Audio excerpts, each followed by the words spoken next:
બસ તમારો સહકાર અને માર્ગદર્શન જોઈએ। આ વિસ્તારમાં જે કંપની વાળા અમારા લોકોને હેરાન કરશે, આ વિસ્તારમાં પોલીસ વાળા અમારા લોકોને હેરાન કરશે, આ વિસ્તારમાં જીએમડીસી વાળા અમારા લોકોની જમીન છીનવશે। છોટુભાઈ વસાવા, તમારા આશીર્વાદ સાહેબ, તમારા આશીર્વાદ અમારા પર રહેશે। અમે આર પારની લડાઈ લડી લઈશું।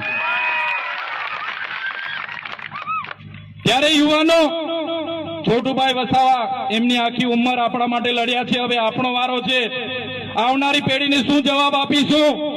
આપણા બાળકોને કઈ રીતના બચાવીશું? આપણી જમીનો કઈ રીતના બચાવીશું? આપણો સમાજ, આપણી સંસ્કૃતિ, આપણી પ્રકૃતિ કઈ રીતના બચાવીશું? એના માટે તૈયાર થવું પડશે।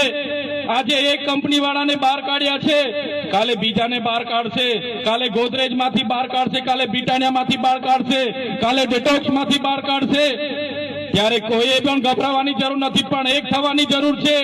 મારા ધનરાજભાઈ, મારા રજનીભાઈ, મારા સંદીપભાઈ હોય, રોશનભાઈ હોય, કાંતિભાઈ હોય, મારા રાકેશભાઈ, નિલેશભાઈને પણ કહેવા માંગુ છું, અહીંનો મોરચો તમે સંભાળી લો।